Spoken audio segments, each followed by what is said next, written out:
project manager, and senior QS is on the contract. So I think just to link to me, hand over to Andy Biller, who's also from Robex. He can introduce himself. Okay, hi, I'm Andy. I'm the stupid builder on site. Anyway, I'm based in Cameroon full-time. So from the beginning, from the breaking of the ground up to where we are now, involved in it, contracts manager for both projects. We did the hotel as well as the mall. So I've been here for about 2.5 years, yeah. Okay, John Dawes, you want to introduce yourself and tell us what your role in the project?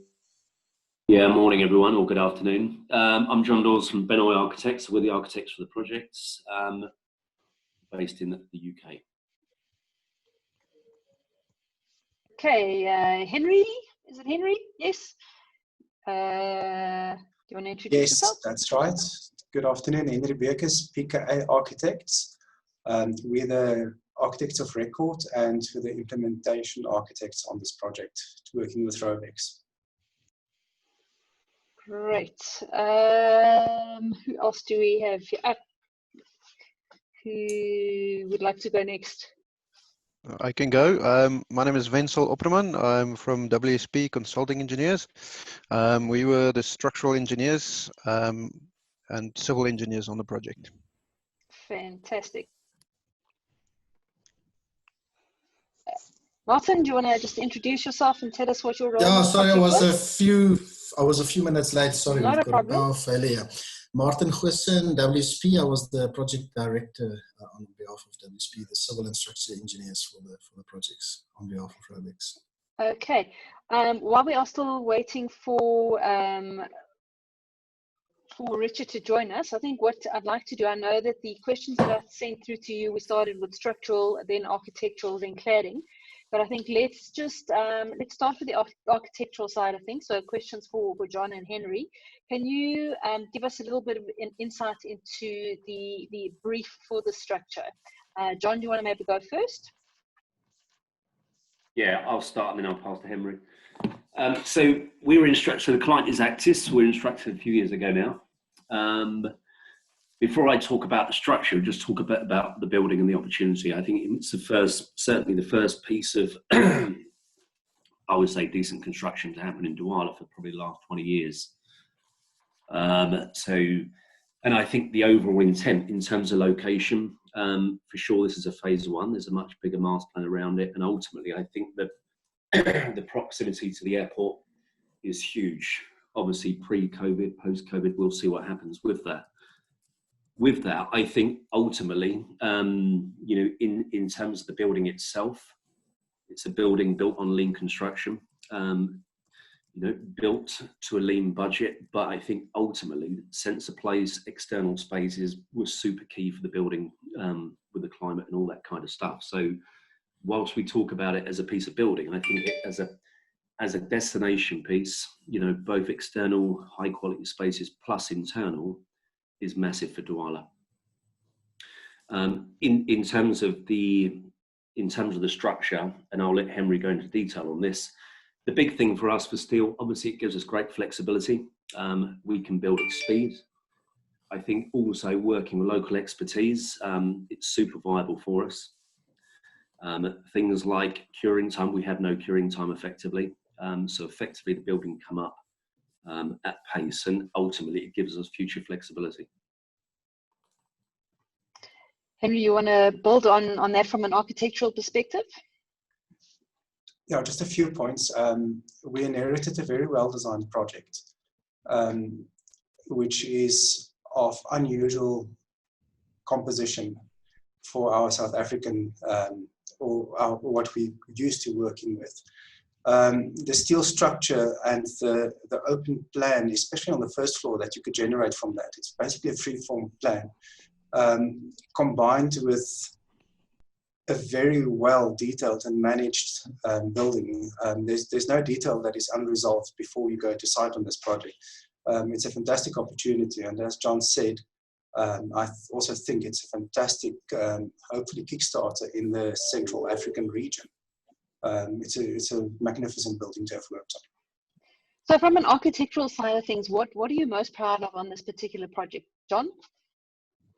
I think ultimately, if I talk about the function of the scheme, as a retail, obviously it's a retail scheme. I think that the scheme itself, it's super efficient. We have no weak zones. Everything sits on a prime pitch. I think as you come through the mall itself, daylight quality into the scheme is excellent. And then I think that the parade, both internal and external, the key for us, I mean, the landscape, as you all know, in Douala grows like a dream. So, probably the easiest brief was to the landscape architect. So, as the landscape matures around it, you kind of discover the architecture as a piece of hidden gem. With that, and if we think about discovery, as you come inside that building, the daylight quality filtering back through is super important through the scheme itself. So, I think we have, for sure, a world-class project in an incredibly challenging place to build. Henry, any thoughts from you? Once again, words that we're not allowed to say. It's a beautiful project, and we were happy, and it's amazing to work on such a beautiful project. The end result is really fantastic. The big thing for us is, though, to understand that such a structural system as we employed here requires more coordination between all the different aspects of the professional teams and understanding of your product than any normal construction method would require. So for us, as the implementation architects, the coordination aspect of it was the key and the biggest part that we're proud of on this.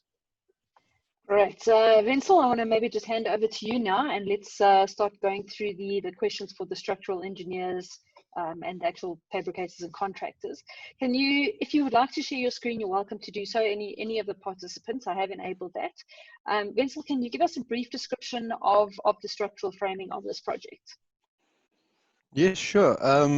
So basically, it's a 3-story building with a sort of concrete basement, concrete ground floor slab, and then from that we erected the steel structure, which is two stories, comprising of perimeter columns, internal columns. First floor is a composite steel deck, about 190 mils thick, supported on primary and secondary beams, and then obviously roof structure is trusses over supporting purlins, and then obviously composite roof sheeting. The grid is in the basement, things about 8 by 8, going to an 8 by 16 at ground floor level, and at first floor level 16 by 16, sort of opening it up quite nicely. Stability we achieved by having various, obviously, perimeter vertical bracing, roof bracing. Internally, because we also had expansion joints through the building, we had to manage that. So from that we introduced, or due to that we introduced, where we couldn't have cross bracing, we introduced portalized brace frames, which was in order to enable the openness. Inherited, or not inherited, what we had when we started the project was a structure that was over budget. We couldn't make it work for the 40 million euro, which was sort of the expectation from the client at that stage. And we changed some of the concrete elements from South Africa. We used to sort of these retail spaces doing it out of concrete. So we tried to change as much as concrete elements in the basement as we could, just to speed up time. But really with the 16-meter spans that Vincel mentioned, that was quite tricky, and the shape of the building, we had to look at sort of steel girders. And from the initial brief that we got from the stage 1 to 3 architects and engineers, they had a meter void for all the services. And the only way that we could get this thing on budget was to actually have our plate girder, which is a meter thick, to have all the services running in that space, in our girder and our structural steel. And I think that's what Henry and Vincel will allude to. It was a massive, coordination task to have up front. And one thing that we've got to remember, all the steel was manufactured in South Africa. So from day one, the critical path was the structural steel. So immense effort from the whole team to coordinate all that, get it, shipped it into a container, and it delivered with some challenges a few a few months later on. So that's just a bit of a background how it was. It was budget orientated at that time. We had to shave off 4 million euros of the project, which we basically did to take out all the service voids and reduce the building in height on first and on roof structure. Wenzel, over to you. That was just sort of a background for you guys. No, thanks, Martin. Yeah, so basically, in a nutshell, that is the steel structure. As I say, first floor was composite, where we had primary beams, as Martin mentioned. We had 16-meter spans, and that resulted in 1 meter deep plate girders that we had to introduce, and then also to bring the cost down from the steelwork we used for the secondary beams. We used cellular beams fabricated by Max Steel, just to bring tonnage down. Hi, it's Spencer speaking. A couple of questions. One is a comment leading to a question. I am aware in parts of West Africa that aggregate suitable for concrete is not that easy to get hold of, and quite a lot of it gets imported. Would this have affected your project? No, not at all. So the basement, we basically at the same time we did a Cameroon. No, not a problem. Yeah, certainly it is in parts of Ghana and elsewhere. Okay. Second question is fire protection. What systems did you use? So for the fire protection, we use intermittent paint in some areas, exposed areas. In other areas like the columns, there was sort of double boarding, fire-rated boarding used around the columns. Yeah. And there was also doubled with a sprinkler system. It was quite a tedious specification that we had to get approved by BU Veritas, which is basically the French regulation governing the structure. Basically, maybe let me just start in saying this. The main structures, I'm sure you've had a look at it, consisted of the multi-level floors, and then you had the actual roof structure. So what you see there is you had a lattice type roof structure, and then in the lower down you had the floors, which consisted of main plate girders. There was quite a bit of primary plate girders, and then the infill beams was the cellular beams. Maybe if you stop there, Denise. Sure. On that slide, you can see it a bit better. So what they had is they had a floor structure with the cellular beams, which is seen there, and then higher up you had the lattice structure. So originally, when we started off this job, mind you, I want to just say that our certificate on this job for payment certificates, I'm sitting on payment certificate number 27. So it means, in essence, 27 months of certificates, and most probably 6 months before that, starting to work on the project with Robex. So it was 33 months. So 3 years, what you see here. And how it started off is Robex approached us as a fabricator because they didn't actually want to let this project. There was guys from Turkey. I don't know if you know the background, that approached Robex to do this from Turkey, and the MD at the time of Robex, Ben, which left during the course of the project, but he basically approached us through WSP based on what we've done at Sun City and Times Square. So that's where the relationship came as a fabricator. So I went there on, I think it's on my way to holiday, 18th of December. And we sat down, my family in the car, children, and we had the first meeting with Robex. And then the first meeting we had in December, which was about 18-20 December, they actually had a different structure where the cellular beams and the plate girders was a lattice structure, so a lattice floor structure. We started off detailing over the December. January, we came back, they said it's not going to work, we need to look at something else, and the floor structure actually was redesigned to cater for the cellular beams and plate girders.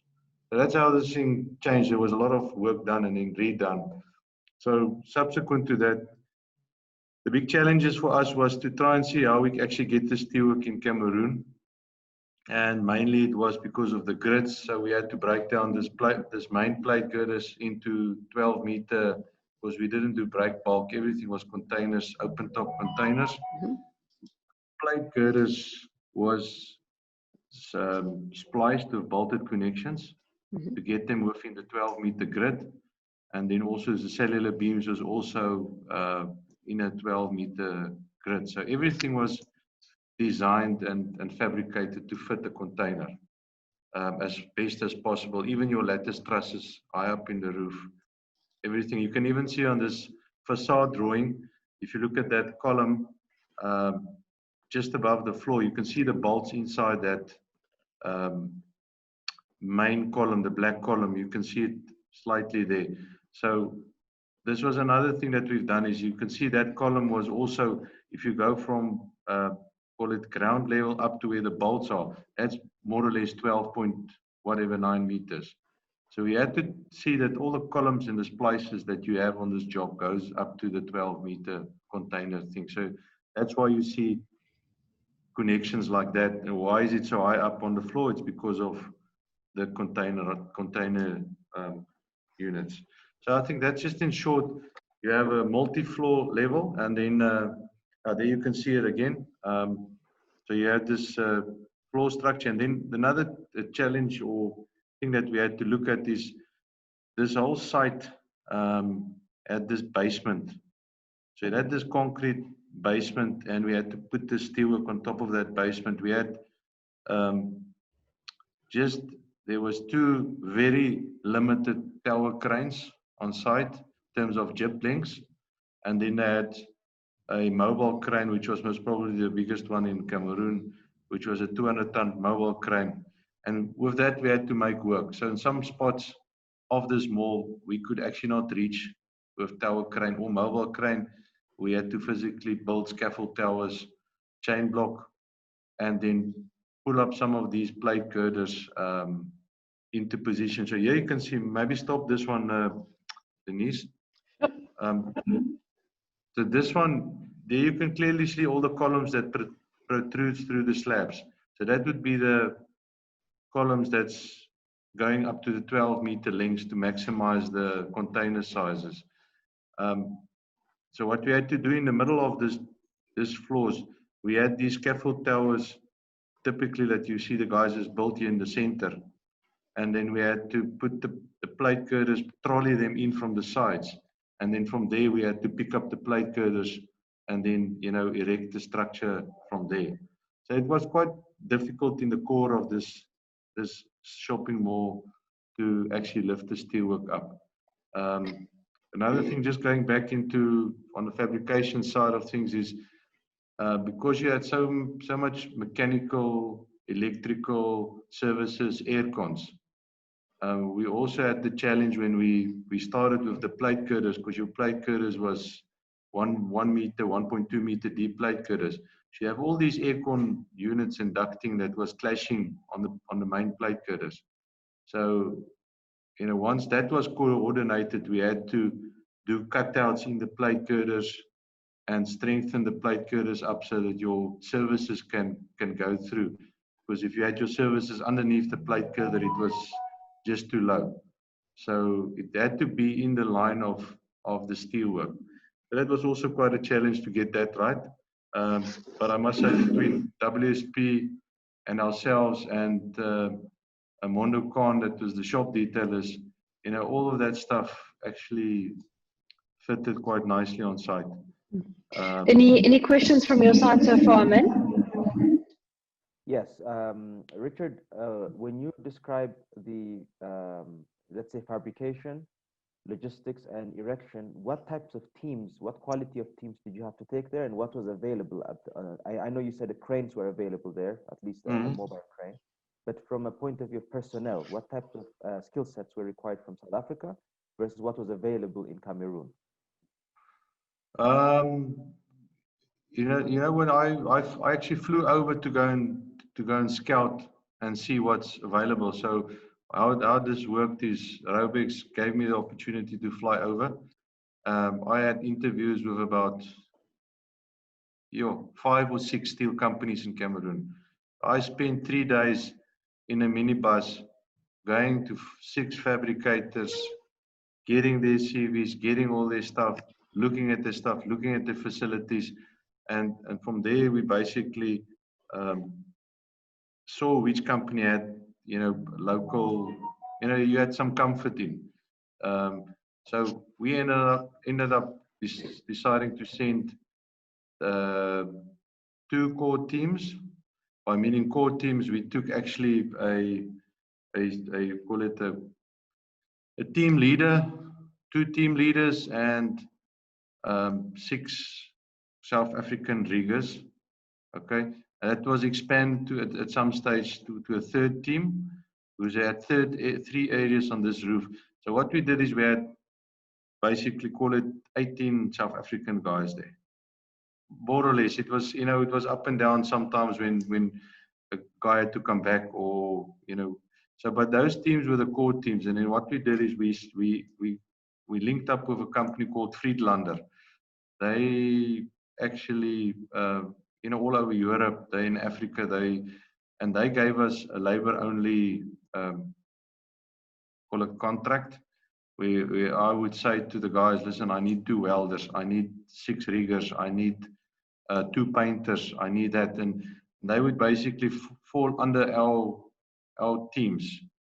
And Raubex had a camp where all the South Africans basically stayed, so we had our guys set up there. The guys had some difficult conditions to work there. We were only allowed to come back every 4 months. So, a team leader plus his 6 guys, we had to stay there for 4 months, come back for 2 weeks, go back for 4 months. Even in this last, when Corona started, my guy that was there, he's just returned in last month, but he was there from January until August. So not once at home, not once back. So it's quite difficult in terms of, you've got these rules from Raubex in terms of, the cost is quite high. You can understand, can't have the guys flying up and down from Cameroon.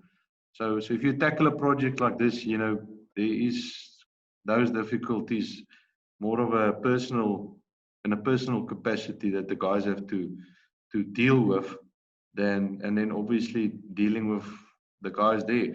In terms of language, I must say the guys in Cameroon, they French or either English, but you can communicate. It's not as if. And then there was also guys that from Raubex, they employed some of the locals, which was actually quite fluent in French and English. So if you really had to sickle with somebody, this guy would, as an interpreter, would come in and they would sort it out. So yes, I think I asked you about personnel because people always think of the logistics of the materials, but I'm sure the human factor is probably even more, just as complicated. Very complicated. How do you deal with conflict if someone is not performing? I mean, of course, there's contracts, but there's also the culture, which is always complicated. What are some of the challenges that you faced on the project, and how did you overcome them? I think the big challenge was we didn't have any tenant specs when we started designing the structure about 2.5 years. I know it was over December period, Wenzel, 2.5 years ago. So I think that the biggest challenge for us was designing the substructure made up out of concrete while designing the upper floors out of structural steel, whilst coordinating all the services, which a lot weren't known at that stage. So we tried to build in some flexibility in terms of openings in certain areas where we expected things. But I think, the service coordination was a challenging thing, and we actually got it, quite, I'd say 95% right. There's always a few glitches that come in, or sort of late stuff or late changes that came in. But yeah, I'd say services is the biggest challenge. And also, I think maybe just to add, sorry, if we missed anything, the local steel was a major issue. They do not have 350W steel that we conventionally use in South Africa, and the prices, as Andy and Raubex will remind us, was astronomical compared to what we used to in South Africa. So if anything was missed, it was a serious consequence. So we had to make sure that everything got into the container in South Africa. Great. I'm not sure who would be best to answer this question, but can you tell us a little bit about the fabrication and erection process in terms of complexity or difficulty, or just give us a bit of a walkthrough of the process? Yeah, so sorry, yeah, Richard sent his apologies. He had the date wrong. He thought it was tomorrow. In terms of complexity, I think it's maybe not that complex, the building. It's just the huge logistical side to it, where you had to design, draw it up, get it shop drawings done, get it approved, and get it fabricated. Then have I don't know, about an 8-week lead time to get it to site. So I think it was a very logistical problem to solve rather than a technical one. Erection on site, I don't know, Andy, if you want to jump in, but I think from memory everything went smoothly. There's probably 1 or 2 hiccups. It's sometimes better that Andy's mic is on mute. I prefer no microphone. You are unmuted now.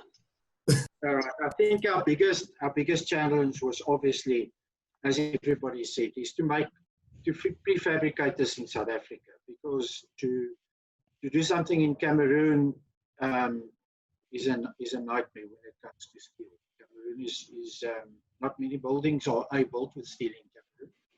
There's not a big variety and a lot of steel available. I think the biggest challenge with the erection side of it is that the containers were packed and everything was on schedule, and then we had an issue with getting our containers out, which immediately started letting us start working out of sequence.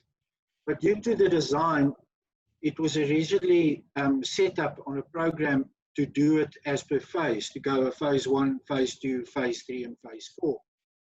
So when the containers came, they came in different sequences. We actually got some of the containers for phase 3 before we got them for phase 2, and the same, we got containers for phase 4 before we got them for phase 2. But due to the design, we could actually do that. We could actually go out of sequence without affecting production too much. Obviously, it was definitely a drop in production, but we could go one at the end of the day. We actually went 1, 3, 4, 2, which was totally contrary to the planning, and that was mainly due to containers that were just coming out of sequence. So due to the design, it could be done that way. So it was split into the 4 phases with the different construction joints. So you had a column each side of the construction joint. This could be done. Everything actually worked. I think if I look back, it's actually amazing that I've done a few steel constructions in my life, that I think in total we had three bases, 3 holding down bolts that had to be moved a little bit, but the steel actually went in perfectly. There was no welding, nothing done to the steel. So it actually got up like it was supposed to get in. There was no stealing. We just put the bolts in and that was it. So that was a very, very big advantage.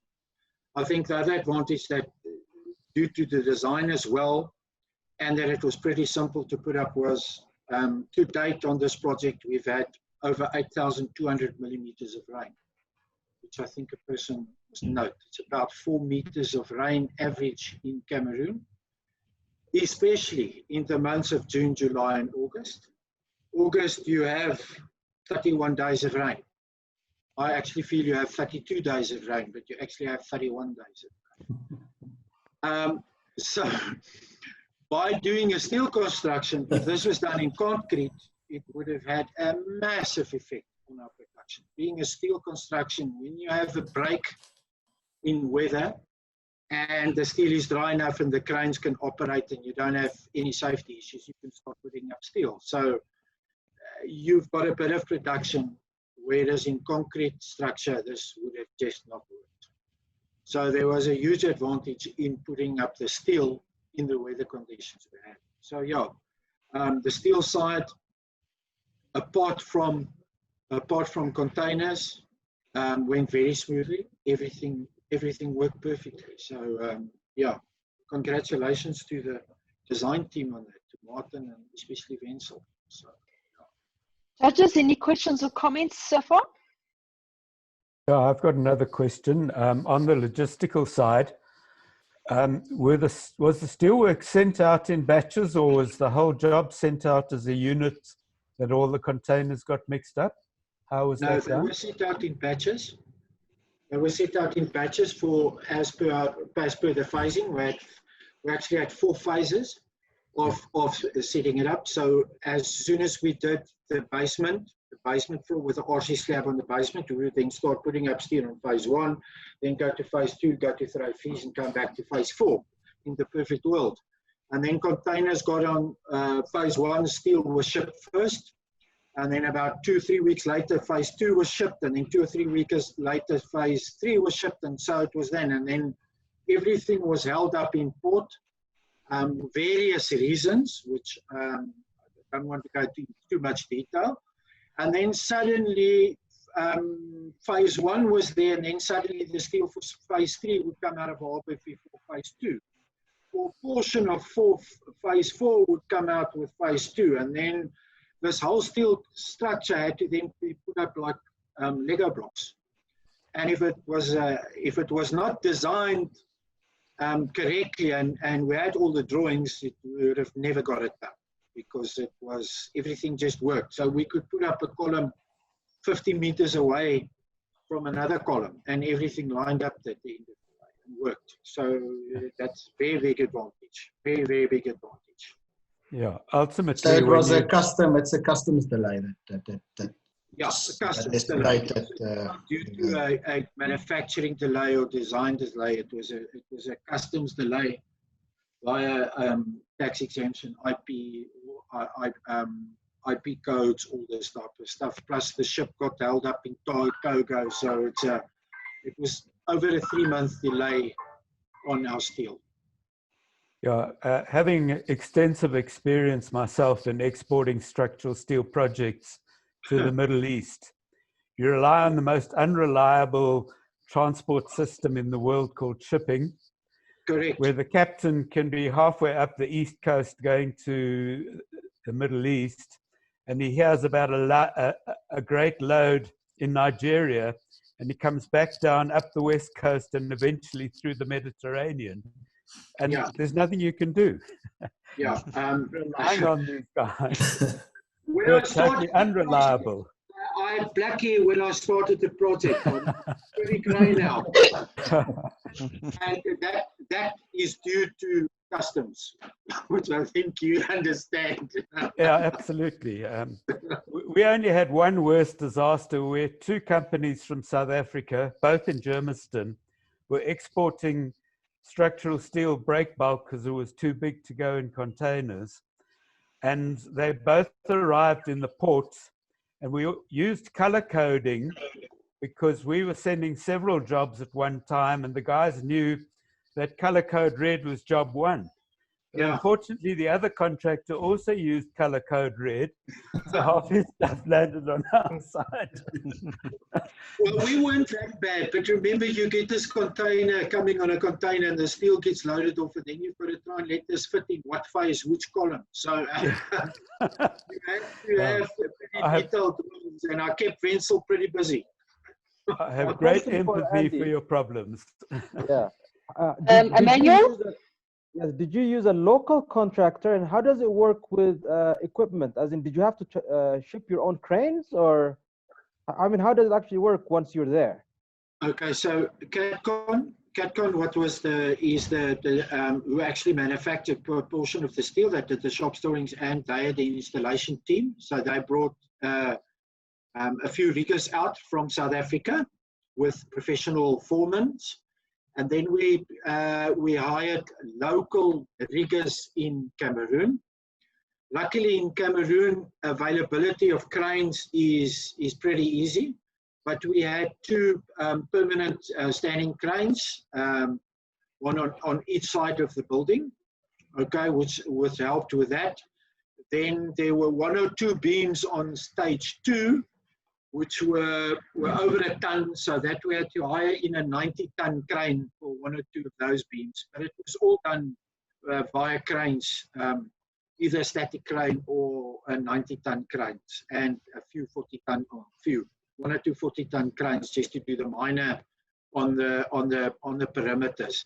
The internal side of it was pretty tricky, because there's a very big beam, Wenzel, you'll know. There's over a meter beam running pretty much in the center of the building, which we had to then use our static crane to lift that up. And some spots it was just not adequate enough, so we had to then double up with a 90-ton. So luckily in Cameroon, availability of cranes is pretty easy here. But like I say, in the rain on a site, a pretty big challenge. In cases where you guys had to source local steel, was it easily accessible? I would imagine that came from the merchants, or was it quite a difficult process in its own?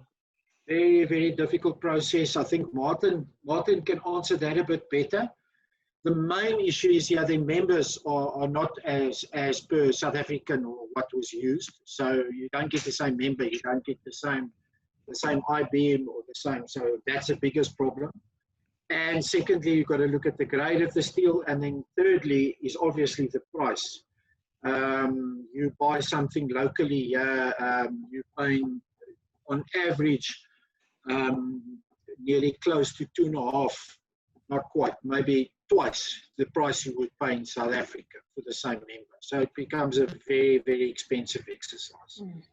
I suppose the whole issue with Martin, he had to, when very few items were missing, which I must say, but Martin had to then look at what locally available is and how he could integrate that into the design to make it the same structure. So Martin's probably better to answer the steel side. I think I gave him a few sleepless nights on that. Yeah, Jesus, it was in French and it was not sizes we're used to with strength that we're not known. And, you know, there's no certainty. They can't give you certificates, so you don't know what you're dealing with. So obviously you had to account for that in the design. But I must say it was very minimal, and it was mainly for the sort of, not less important, but let's just say less risky portions. So the more the staircases and the, you know, auxiliary canopy and that type of stuff. That was it. Gents, we've got about 10 minutes left for wrapping up and questions. Wenzel, is there something else that you'd like to highlight that you feel we haven't covered yet, or judges, any questions that you'd like more information on? On the engineering side, how does it work to have essentially a British architect with South African engineers and a French jurisdiction? The site meetings are quite interesting. So we used, there was a lot of French and Afrikaans used in the different camps. No, it was a learning curve for everybody. But I mean, like most things, you've got to get communication right. And from my experience, the rest of the team can answer. What we found, what was the common denominator was, you know, on the technical side of things, people understand each other. You know, so there were moments dealing with the local council where we had to take out the pencil and draw what we are doing and the method behind the madness, and that, you know, that's universal for that. But they kept us on our toes. We had to provide design documentations for all the elements, the design reports from the French local authorities. So much more stringent than what we used to in South Africa. And yeah, so from my side, it was, you know, it was definitely something I'll remember, and also, you know, dealing with different people. Martin, I just want to add to that. I think what was surprising from our point of view is the skill level and the technical skills available in Cameroon. Although they don't do this type of structure, their education was quite surprising to us. We found some engineers that was French speaking and English speaking that assisted us quite a bit through this process. And I think that was a benefit for us in Cameroon. One question from my side is that I see that you converted part of the structure from concrete to steel. And just a question, what was the secret in that? Because in South Africa, we've been trying to do that, and we've actually struggled. So I'm interested to understand what made that change. So the initial design brief was everything was made out of steel. The design was done in the UK, where that is typically, you know, the norm, seeing the construction constraints in terms of time and duration. We tried to change everything to concrete, to be honest, because we used to having so we tried to change the structural grid to sort of 10.5 to 10.5 to look at a more conventional coffer slab system that we used to retail areas in South Africa. Most retail work on that. However, the architects correctly so insisted on the 16-meter span. That became wasn't cost effective for concrete. So we decided for a hybrid. So the thinking was, in terms of the program, that the concrete basement and the concrete ground floor would go up. And at the same, that was the time that they manufactured the structural steel in South Africa and shipped. So by the time the concrete ground floor was finished, the first batches of steel would arrive. And we also designed the concrete structure and the steel in the phasing that we agreed, that got a bit switched around at the end. But that was the thinking behind it.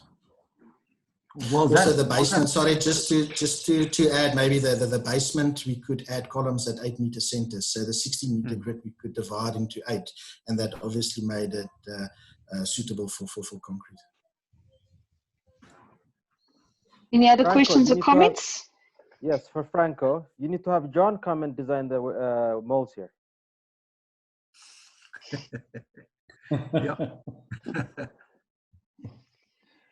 But we've got about 5 minutes left. If you'd like to wrap up with any comments about what you feel went particularly well on this job, what are you proud of, or any technical aspects you'd like to highlight for the judges, and why this is a world-class entry.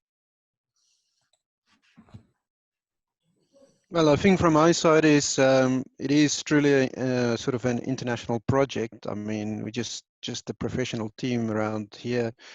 In this meeting, we can see that it's people from all from different countries working together and collaborating well. Products were brought in from all over the world as well. So I think it's a very good example that international collaboration can work. I think everybody was professional that worked on the project, and I think I think from WSP side, we're proud to be part of this sort of flagship mall in Douala, and this will hopefully set the trend for malls in Cameroon. Yeah, and I think just to add, for me, what was quite cool is, you know, to see how the Europeans design structures. We understand how it's done in South Africa, and you know the solution at the end was sort of a hybrid between sort of what we used to in South Africa and what is done in European standards. And I think, you know, it's got a nice flavor to that for me.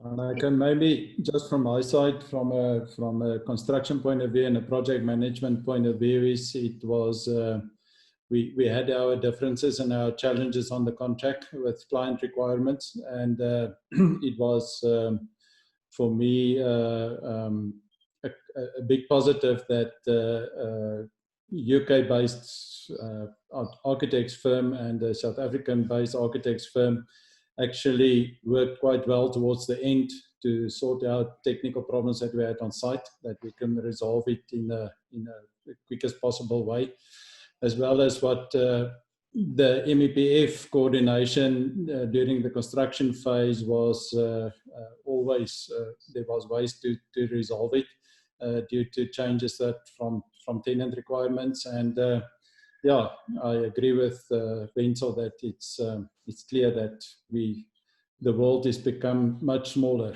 from a design point of view. Yeah. Henry, Andy, any closing comments? Yeah, just you can actually work with the French. That's something I've learned. It's surprising coming from Andy. I've learned a few French words which I will not repeat on the. Yeah, you can actually work with the French. Henry, from your side? Thank you. Just 2 points. The one is something we didn't touch on, is that this entire building is clad in an insulated panel system. It's once again, you can see Andy's reaction to that. It's an unusual system for us, but the fact is it gives a world-class finish. And it has also allowed the building to obtain an EDGE certification in terms of energy usage, which is very interesting for a project right at the equator. So that was quite a massive benefit to the project, as well as the pluvial and roofing system that was employed. A very shallow roofing system, hidden system with no external gutters or downpipes. It's a very well-designed system. It gives a very clean and a very ordered roof that you normally don't get on projects of this nature. Right. Perfect timing, gents. We've got about a minute until our call cuts, but I just want to say thank you so much for joining us from all over the world. Well done to all of you, and good luck with your entry. Thank you very much, Gus. Thank you. Thank you. Well done. Thank you. Thank you. Goodbye. Thanks. Cheers. Thank you. Cheers. Bye-bye. Bye. Cheers. Bye.